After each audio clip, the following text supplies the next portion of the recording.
Olá, seja mais uma vez muito bem-vindo ao nosso canal Reflete. E vamos mais uma vez refletir brevemente sobre a Palavra de Deus no Evangelho do dia.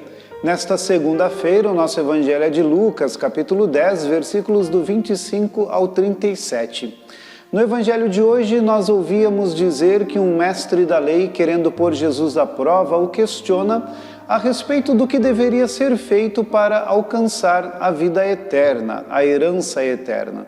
Jesus devolve a ele esta pergunta e ele, com muita inteligência, responde que deveria-se amar a Deus sobre todas as coisas e o próximo como a si mesmo. E então, diante disso, Jesus o elogia, dizendo que ele tinha respondido de maneira correta e que, fazendo aquilo, ele iria encontrar a vida. Mas ainda neste afã de colocar Jesus à prova, este mestre da lei questiona também a Jesus a respeito de quem era o seu próximo.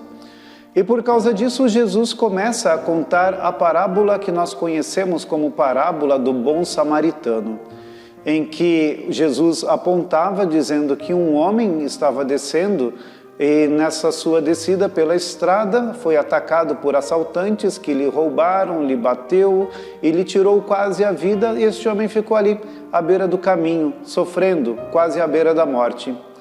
E por este mesmo caminho, primeiro passou um sacerdote, depois passou um levita, e estas pessoas que eram consideradas pessoas de Deus, simplesmente mudaram o seu caminho, passaram para o outro lado da estrada e foram-se embora sem olhar para aquele homem que estava ali agonizando.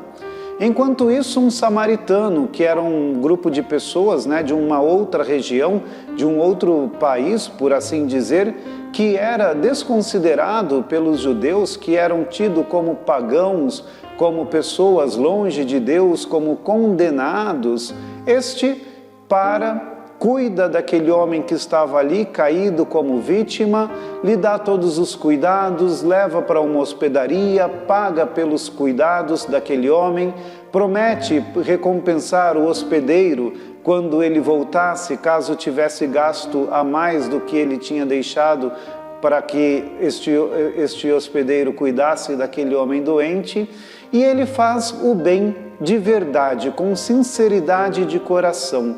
Ele faz tudo aquilo que estava ao seu alcance. E Jesus, quando termina de mencionar esta parábola, pergunta novamente ao mestre da lei: qual deles foi o próximo daquele homem que foi tomado pelos assaltantes?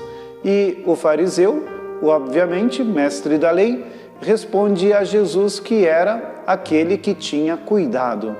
E Jesus lhe convida para fazer o mesmo. Ou seja, com isso Jesus estava nos ensinando que a nossa fé não pode ser uma fé apenas de palavras. Muitas vezes eu digo isso. O Evangelho nos mostra muitas vezes essa realidade. Nós não podemos ter uma fé que fica simplesmente no desejo ou na palavra. A nossa fé, ela precisa se tornar atitudes concretas. Aquele levita, aquele sacerdote que passavam pelo caminho eram homens de fé, sim, mas deixaram de fazer aquilo que estava ao alcance deles. Talvez eles não pudessem ter tido a mesma ação daquele samaritano, mas certamente alguma coisa eles poderiam ter feito e não fizeram. Vamos entender que Deus não nos pede de nós coisas que estejam acima das nossas capacidades ou forças, das nossas possibilidades, mas Ele pede de nós que a nossa fé se torne atitudes concretas pelo bem das pessoas, pelo bem do nosso próximo. A nossa fé não pode se limitar às palavras, mas o que eu tenho condições de fazer pelo outro. Assim, amaremos a Deus verdadeiramente, amaremos o nosso próximo e poderemos encontrar a vida eterna. Que Deus nos abençoe.